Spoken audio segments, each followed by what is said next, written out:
सुंदर भवन लयो बनवाई मैया सुमिरो लखुना वाली कन्नी खटक दिनो और राती।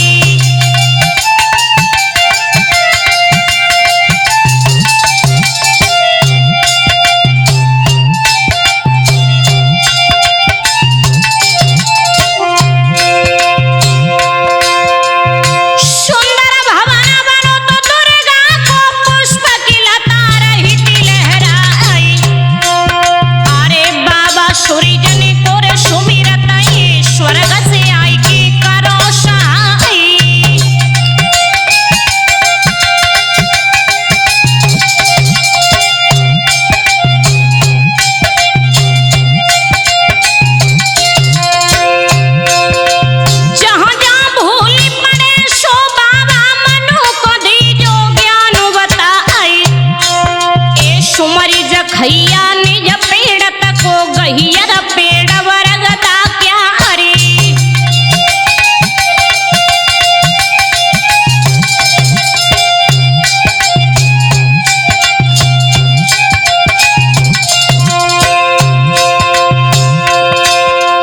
गहियर पिंडी अरे बरगद की पत्ता लहर लहर लहराई और माँ महीना पुणे को बाबा मेला ले तू लगाई।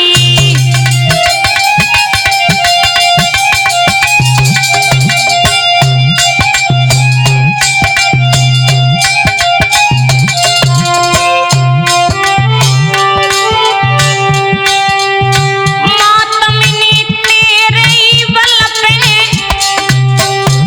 नैया समुद्र में दीनी डाली। मातमनी तेरे बल पे नैया समुद्र में दीनी डाली।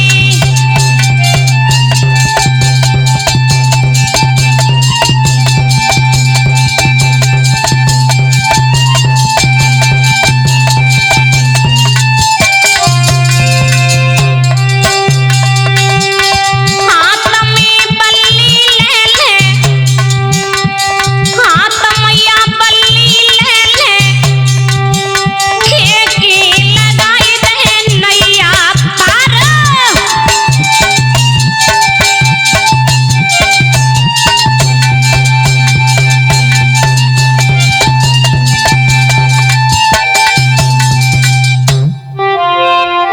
याद रखना भाइयों, आप सभी भक्तों के सामने और ये माड़ोगढ़ संग्राम भाग जो 1 लेकर के आए हैं स्वर्गीय बाबा सुरजन चेतन जी के असीम अनुकंपा से। और ये आप सभी भक्तों के सामने राठौर कैसेट दिल्ली के माध्यम से पेश है। तो याद रखना किस प्रकार से और 12 वर्ष की उम्र में उदल अपने पिता का जब बदला लेने के लिए माड़ों में जाते हैं। तो आइए भक्तों, आज उनके जियर कोर समझावे जिनकी चढ़ी लगुन फिर जाई उनके जियर कोर समझावे से जब चढ़ती नारी मर जाई।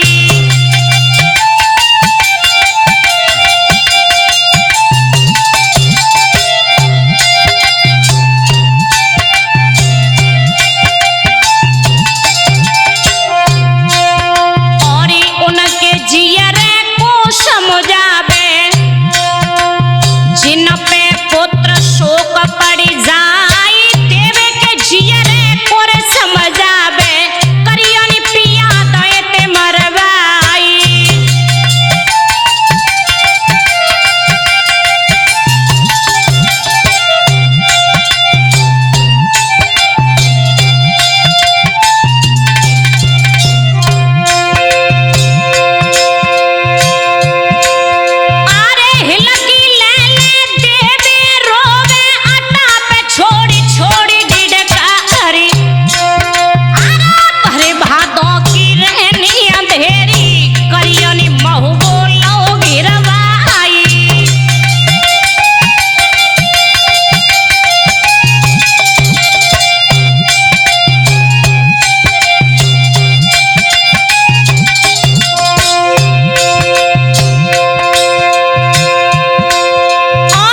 सुधी आवती है रे प्रियतम की छाती धधकी धड़की रह जाई।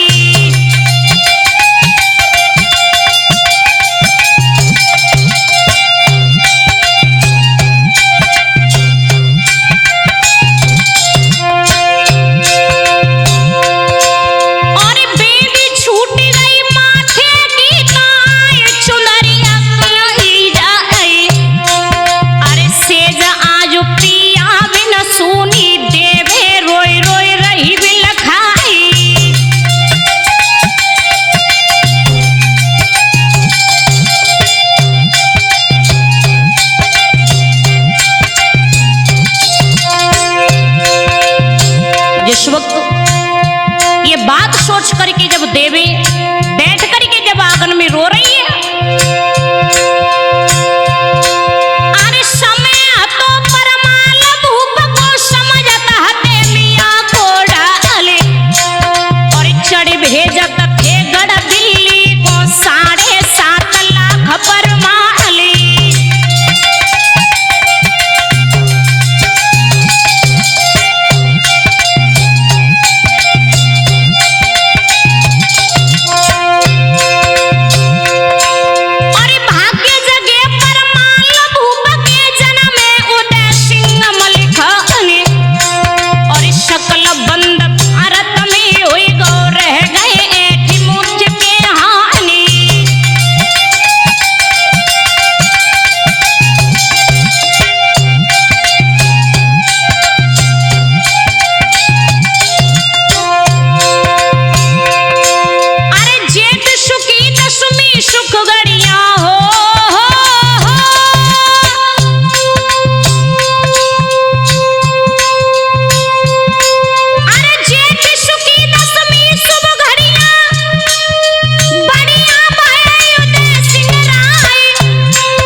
डाल दिया ये बात, और जब मालूम पड़ी है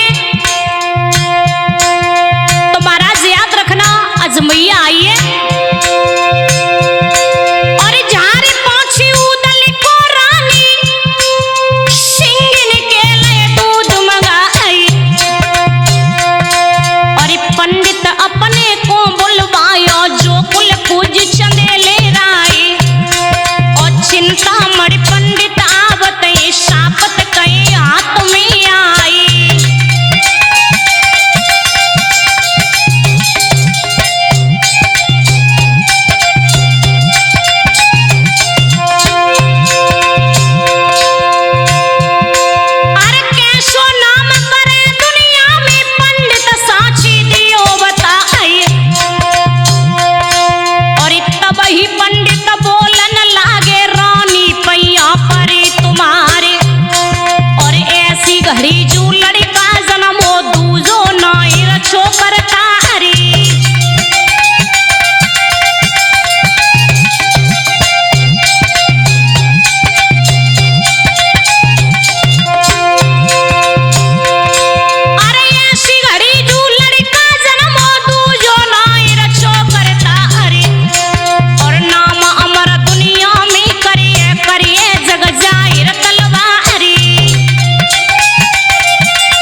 गिरो है अज माथे ते राजा सोच सोच रह जाई।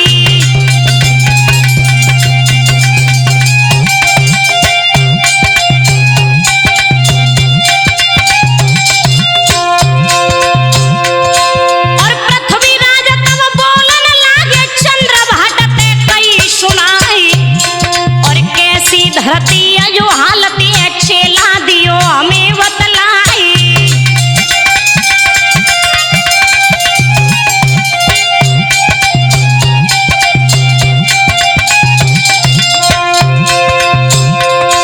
और चंद्रभाट तब बोलन लागे सदियों शब्द वेद चौहान। और काऊ नरेश घर लड़का जन्म हो तुम से रोज बजे तलवारी।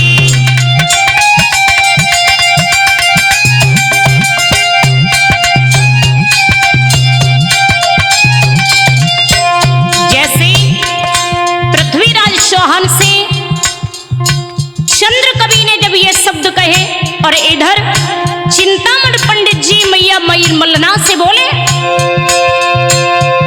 और ई चिंतामणि पंडित ने अरु मल्लना ते कही सुनाई। और कारण जाको उदल रे बबरा बहन पुरे अवतारी।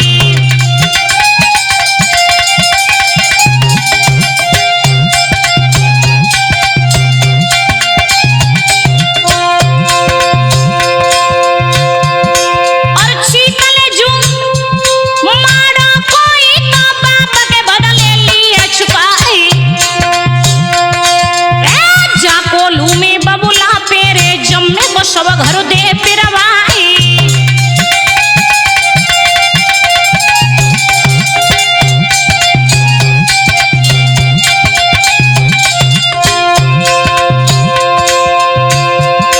और ईट ईट मड़माड़ों की खोदे पक्को ताल दिए बनवाई। और ये बातें सुन के पंडित जी की रानी मंद मंद मुस्कुराई।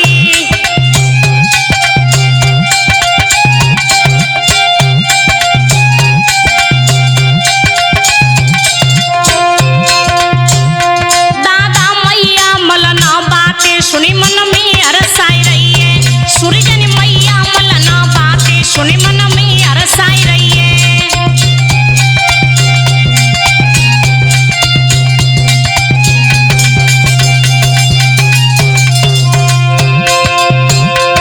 मन में अरसाई रही है मात मन में अरसाई रही है। सूरजन मैया मलना बातें सुनी मन में अरसाई रही है।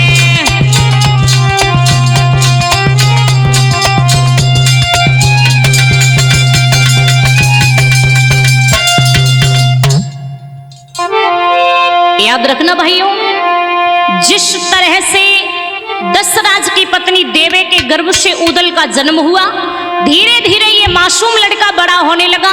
और जब ये बड़ा हुआ है तो ध्यान रखना, आरे 12 बरस के उदल हुई गए। 16 के भये ते वीर मलिखान, भये ते 18 के रे नुनियाला, जिनकी जग जाहिर तलवारी।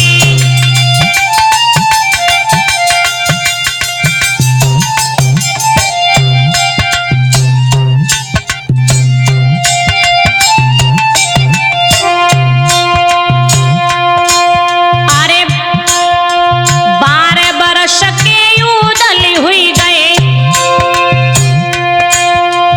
मन में बारी शंख विचार, मैया देवे सिर तब बोले, मैया पैया परूं तुम्हारी।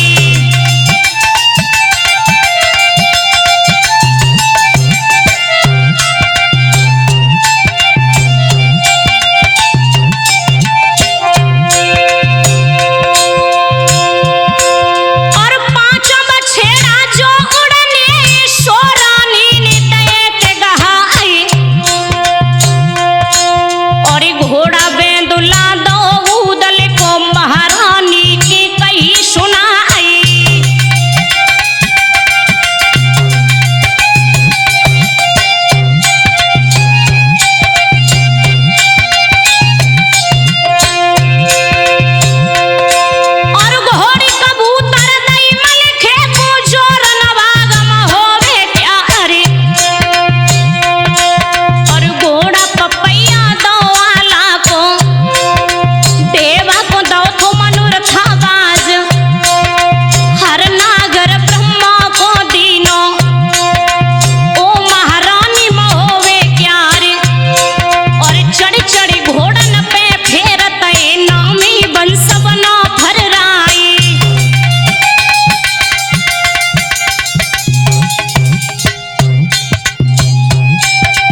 बड़ी जोर से ऊदल को प्यास लगी है तो क्या किया,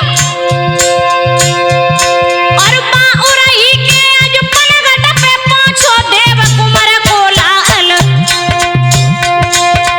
पनिहारी कुवटा पे पानी भरी रही कही उदय सिंह राय, बाहरी प्यास बहन मुख लागी निकमोई पानी दिए पिलाई।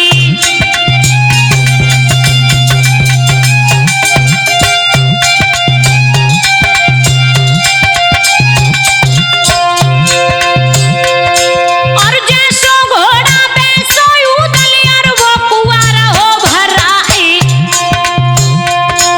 और रहते उलटी उरई वाली ऊदल से आई कही सुनाई।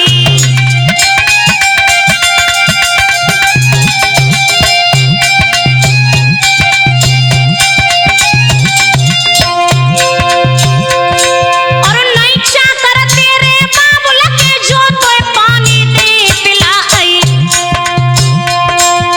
फिर अपनी ऊदल चाओ घोड़ा वापस देव बगदाई।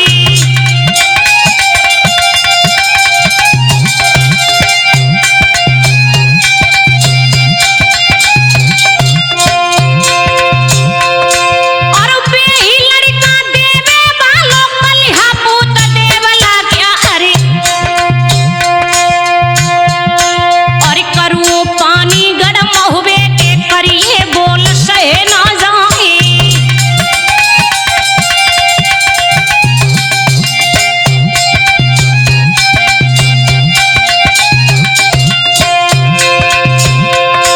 अरे हाथ गुले ललई ऊदल नहीं करसा फोड़े कुआ पे जाए,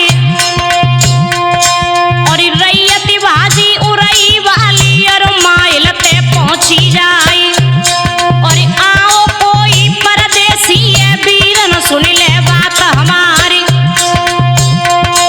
और आओ कोई परदेसी है वानी कल सादे फुड़वाई, और दक्ष की माहिल बोलन लागे अबे सिंह को पास बुलाई, और जल्द चले जाओ तुम कुवटा लो और पापी को देव भगाई, और कैसी हकीकत बा पापी की जो बन कल सादे फुड़वाई।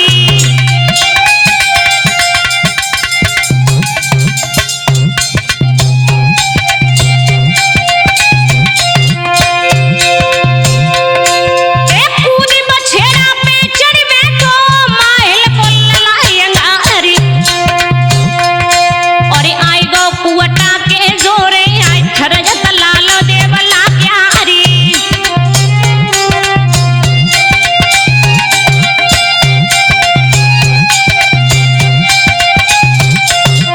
याद रखना, माहिल की बात सुन करके अभय सिंह जब चले हैं, याद रखना खूनों में आंखों में खून के छोले लेकर के अभय सिंह बोला है,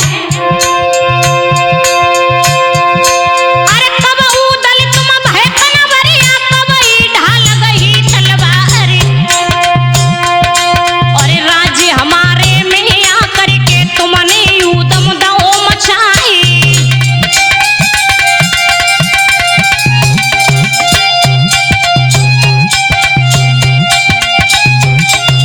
क्या बोले, और कितने तरवरे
याद रहे भक्तों,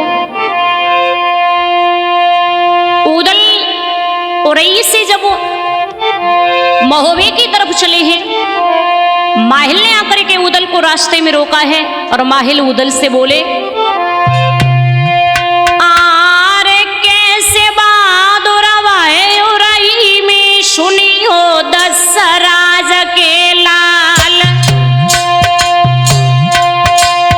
और रैयत लूट लई उरई को, हमको चोर दिखाओ तो आई, और टंगी खोपड़िया रे माड़ो में जम्मे जूता दे तू लगाई, और बाप को दाव अबैया नहीं चुकाओ ओ देवे के राजकुमारी।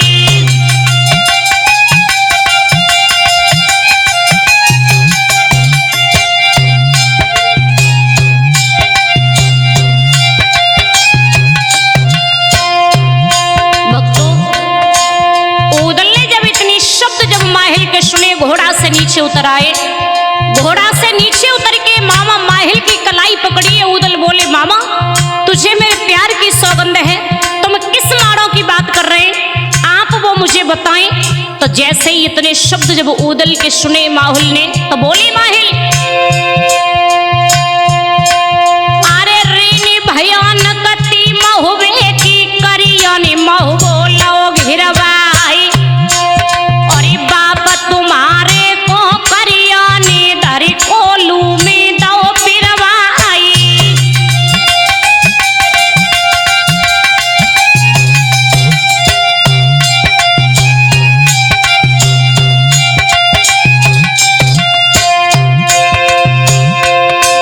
अरे चढ़ के जाबो जा माड़ो में, तब हम जाने ललाएगा अरे, और बात चाट गई है उदल को, सूखी गई थी कलेजा खाई।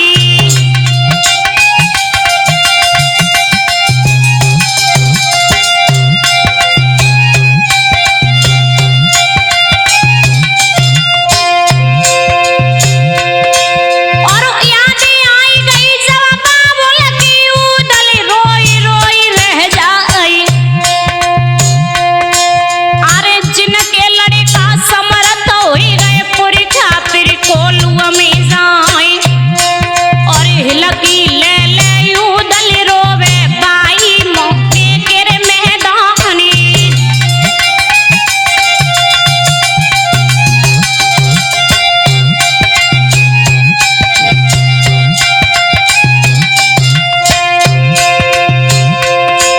एक गंगा खाई थी उदल ने बाई उरई के मैदान,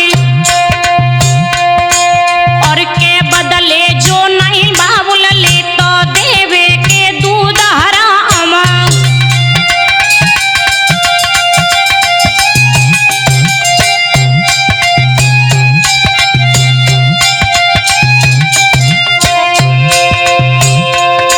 हम ईट ईट माड़ा की खोदी पक्को ताल दिए बनवाई, मेरे जा कोलू में बबुला पेरे जम्मे को ठाड़ो दे पिरवाई।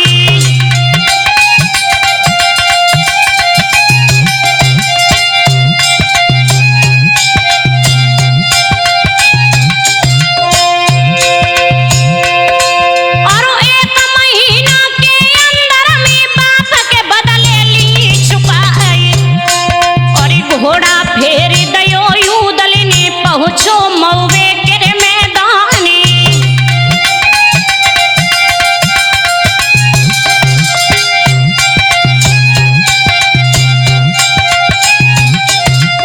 जैसे ही भक्तों उदल जब उरई से माहिल की ये बात सुन के जब महोबे में आए, यारो लकी लकी उदल अब देवे ढिंगयाए, सूरज ने लकी लकी उदल अब देवे ढिंगयाए।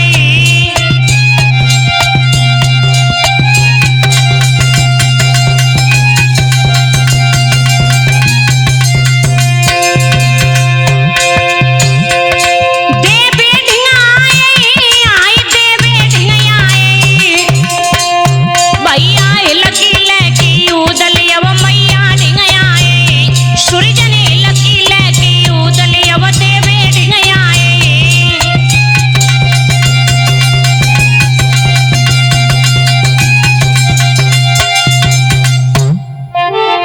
याद रहे भाइयों, जब उदल लौट करके महोबे में आए हैं, पिता की याद रह रह करके उदल को आ रही थी। मैया के दोनों पैर पकड़ के उदल अज बोले, मैया आज जो पैर पकड़ के निज मैया के तब उदल ने कई सुनाई,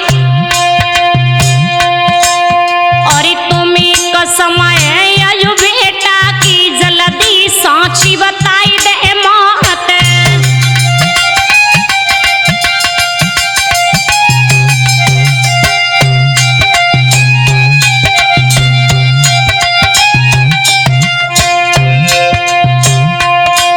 अरे किननी मारे बबलू हमारे जननी साफ दिए बतलाए, 12 साल बीतन ते हो गई बबुले देख सके हम नाई।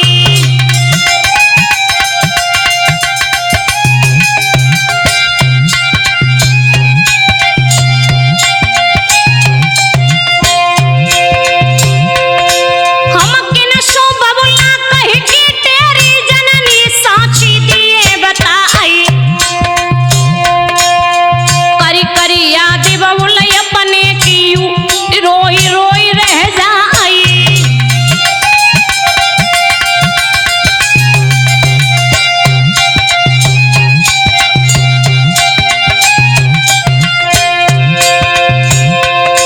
अरे बातें सुन के अज बेटा की तहरी त मूड मारे दो जाई, और गोद बिठाई लो उदल को तब देवे ने कई सुनाई। अरे ओरे कन्हैया गोद खिलैया सुनिए लला देवला क्या री।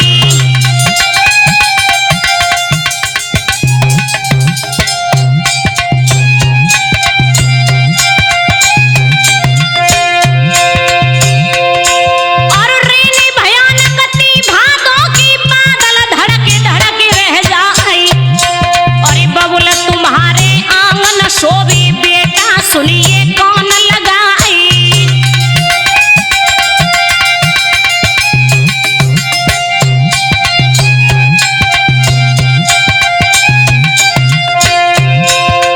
उदल ने जब देवी से पूछा, मैया तुझे मेरे प्यार की सौगंध है, तू सच सच बता कि पिताजी को किसने मारा है? तो अज देवे बोली है, लाला और पारी चढ़ाई ती करिया ने सोबत बबुला ले दबाई, और बांध के ले गो वो माड़ो को तेरे बाबुला मरवाई, और संग पिया के हम मर जाती पेट न होते लला हमारे, और बुरियां तमाम तारी की उन पहुंचा रही क्षमाई।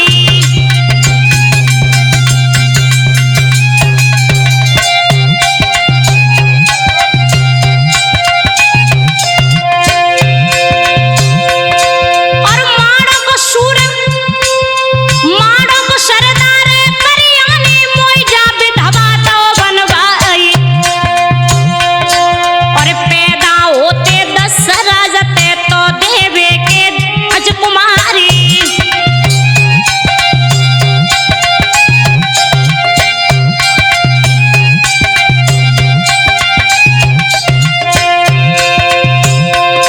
और जादिन सियाने बेटा हुई जाओ माड़ो पे बांधी जाओ तलवारी,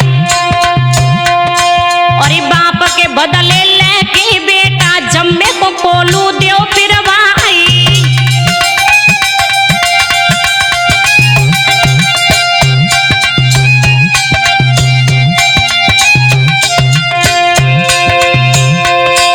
और जिनके लड़का समर्थ हुई गए पुरखा फिर कोलुआ में जाऊं,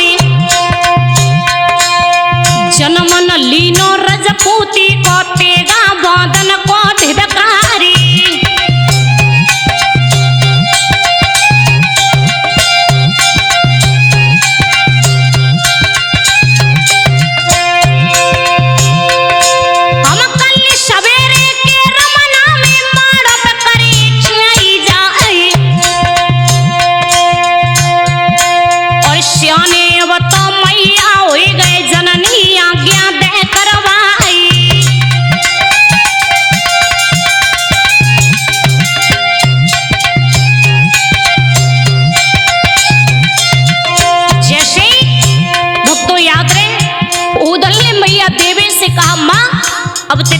बड़े हो चुके, आप माड़ा के लिए आज्ञा दे। और लकी भर गई थी मैया की तब बेटा ते कई सुनाई।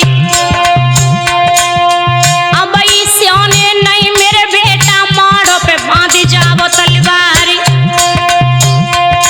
और जबरत करिया माड़ो वालो बेटा तुम कौन लिए गिराई। और एक तो पिया की में आई मारी दूजी बेटा दिए मरवाई। और तासु कन्हैया मेरी मानो माड़ो पे बांधो नो तलवारी।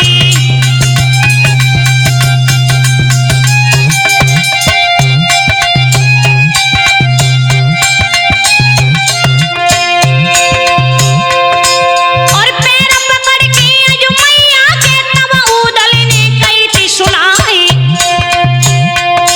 और तोई कसम है मेरे बबुला की मेरी बहिया को छोड़ दे माई। और घोड़ा बैदुल्ला को सजवाई दे माड़ो पे खेले जूझे पार। और खाना खावे जो महुबे में मानो माँ सगऊ को खाए। और पानी पीवे जो महुबे में मानो रक्त गऊ को पाए।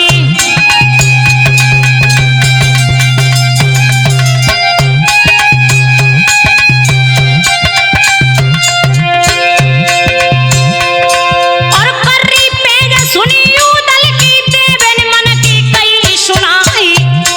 और जाओ कन्हैया गढ़ माड़ो पे हुई है विजय कन्हैया जाई।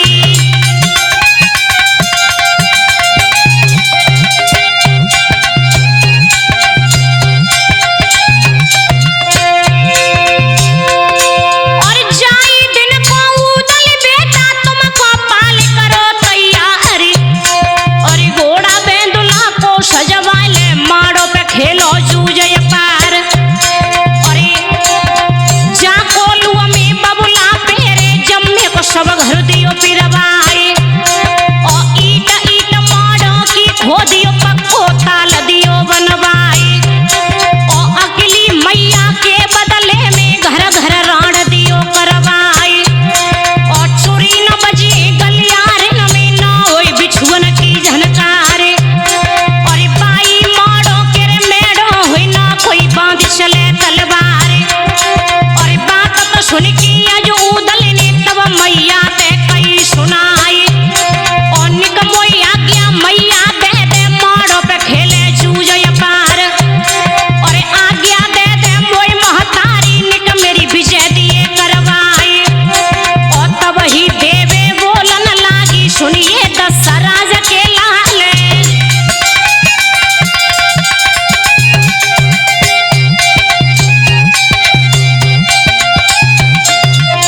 जैसे उदल ने अब अपनी माँ से कहा माँ तू मुझे माड़ो में जाने के लिए आज्ञा दे। तो मैया देवे ने एक बात कही है लाला। पर आज्ञा ले ले परमाले से जो महाराज महोबे क्या करे। अरे फौज कटीली उनकी ले ले और माड़ो को वो तैयारी।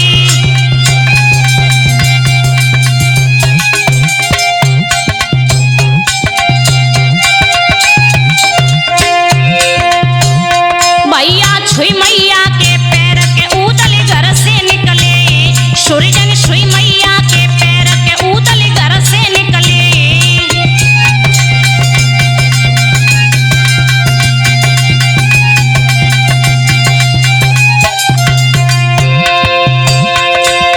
घर से निकले कई उदल घर से निकले। सूरजन छुई मैया के पैर के उदल घर से निकले। सूरजन छुई मैया के पैर के उदल घर से निकले।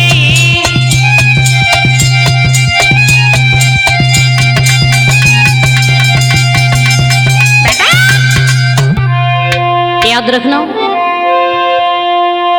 उदल अपनी माँ के पैर छू करके जब महोबे सम्राट राजा परमाले के पास पहुंचते हैं तो राजा परमाले से जाकर के उदल बोले आजो हाथ जोड़ के उदल बोले सुनियो महुबे के रे सरदारी। और कल सवेरे के रमना में फौजी देव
सुन के आज ऊदल की मंडली कने कई सुनाई।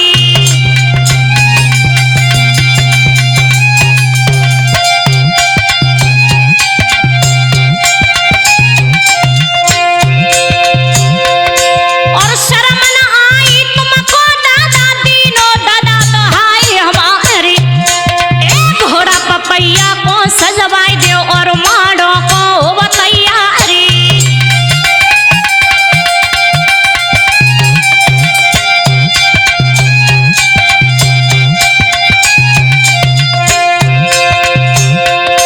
और ऐसी बानी तो किसानी सूख गई कलेजो खाए, ए जेठो लड़का दशराज कोई अपनी बांध लई तलवारी।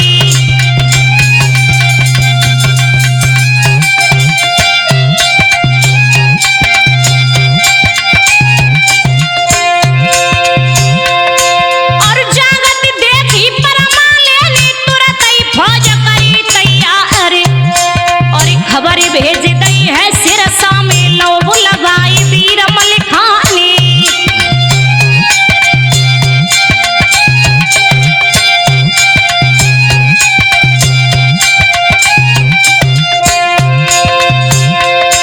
और मारू बाजा को बजवावी गरम हुए के आज सरदार, और 1.5 लाख के आज जवानन में डंका बजत बनो फरराई।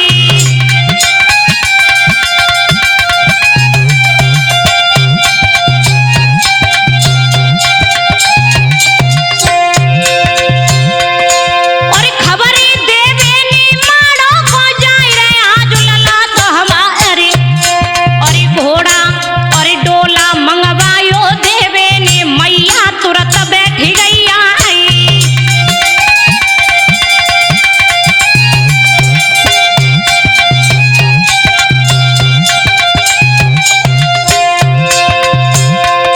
और मल्ला रानी के फाटक पर उदल तुरंत पहुंच गए जाई, और पैर तो छूके अयु मल्हना के उदल कह दई साफ बताई।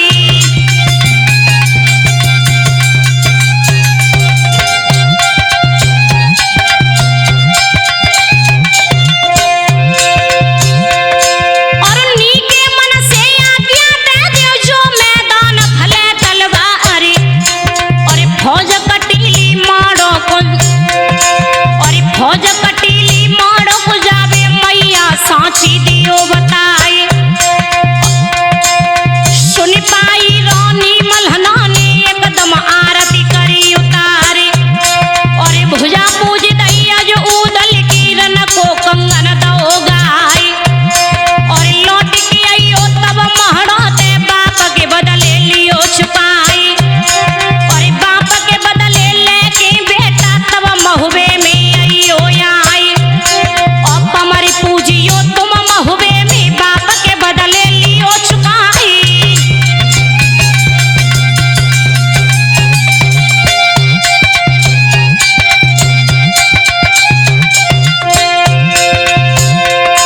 और ढेबा सैयद वीर मल्हारो सजगा ब्रह्मानंद सरदार, और पूछ को डंका मारो को आए बाजन लगो लला सरदारी।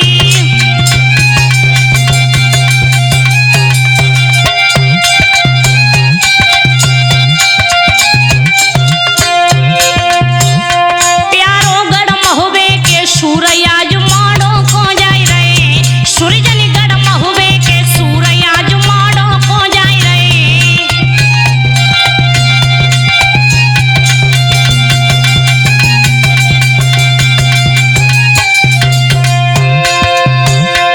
माड़ो को जाई रहे, आज माड़ो को जाई रहे, सूरजन गढ़ महुबे के सूरयाज माड़ो को जाई रहे। मन्नू गढ़ महुबे के सूरयाज माड़ो को जाई रहे।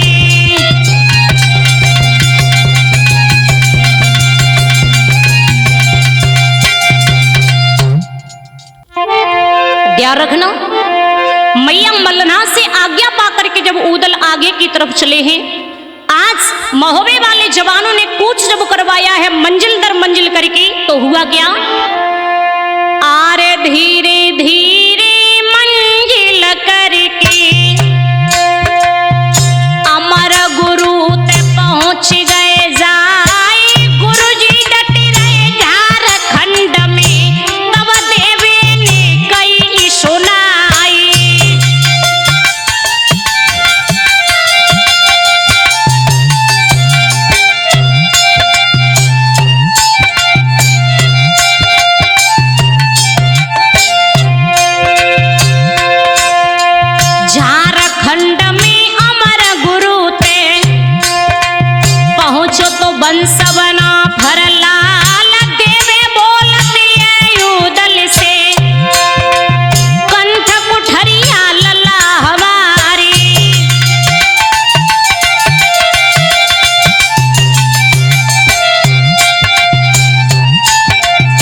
वही वंश होवे वाले पहुँचे अमर गुरु ते जाए।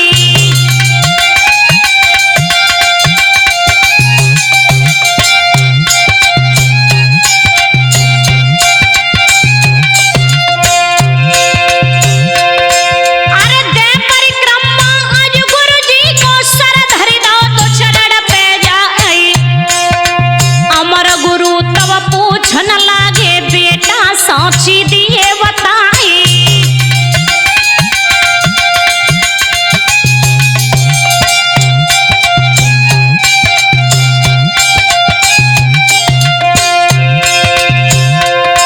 अरे कौन दे सकी लगी भावई का खो जात उदय सिंगराल और मंडली का तब बोलन लागे गुरुजी पैया परे तुम्हारी।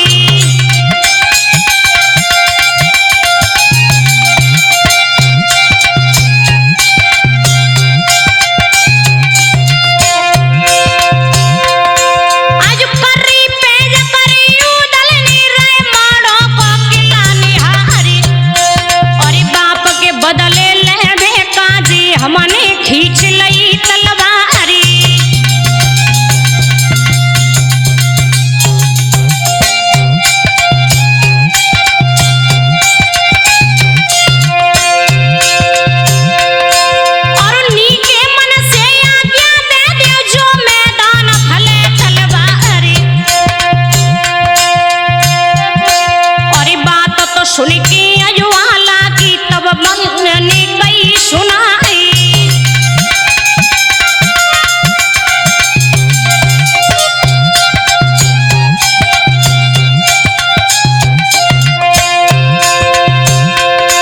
एक कागा मारे ही पेड़न पे बगुला हरे ताल की तारी एक खेल लोड़ियन में खेले ओ देवे के राजकुमारी बारी उमर ललायब तेरी काए कोई उदली रहो बोराई।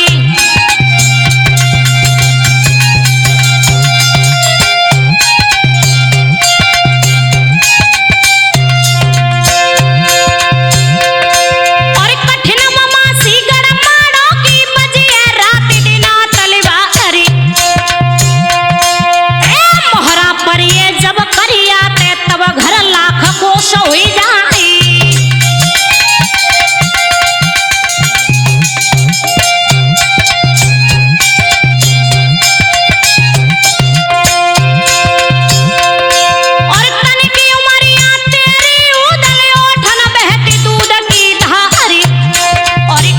हमारी बेटा मानो छुप को लौट मोवे जाओ।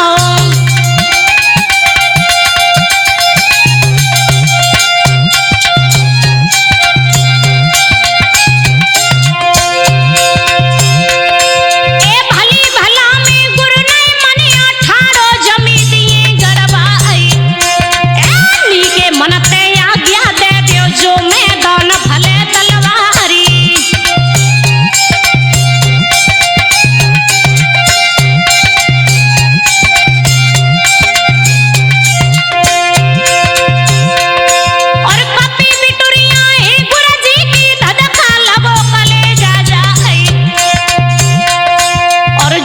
मनिए देवे मालो कलिहा पूत देवला क्यारी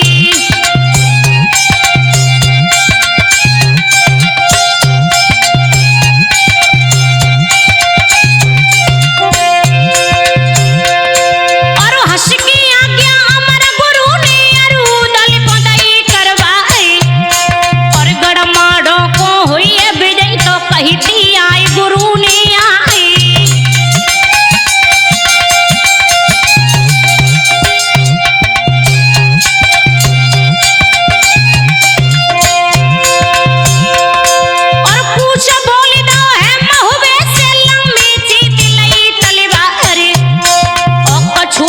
की मंजिल करके मंजिल करत अरु सुवारी।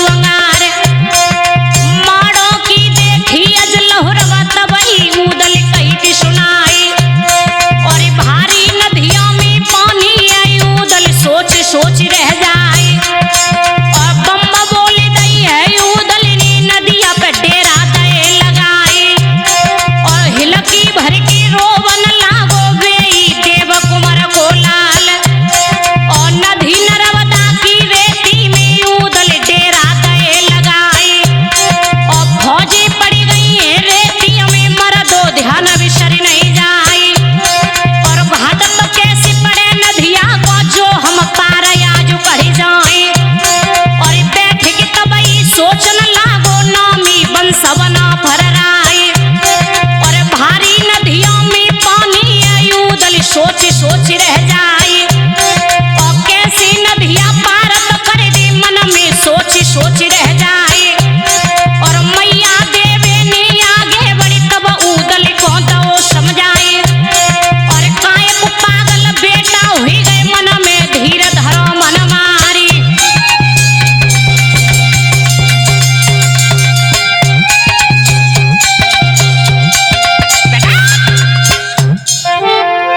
जिस समय नदी नर्मदा पर ये महोबे वाले सभी जवान अपनी रात्रि जब व्यतीत करते हैं सुबह जब हुआ अब जब सुबह जब होता है तो हुआ क्या ए सकल मोहबिया गढ़ महोबे के जोगी बनत नदी पे जाए और बजत मजीरा है ढेवा के उदल लईती बांसुरी जाई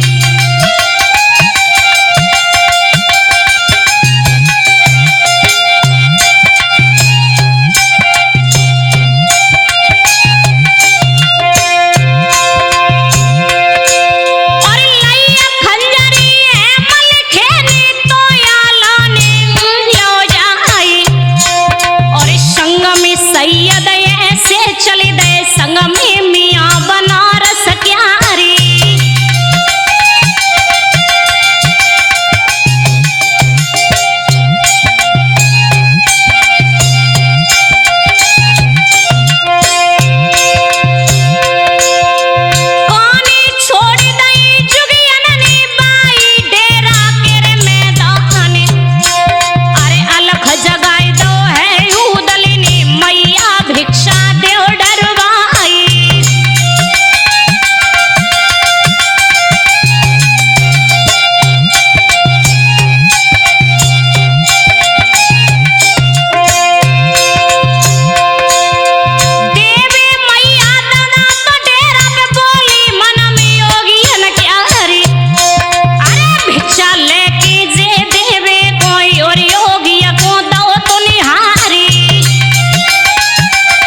सब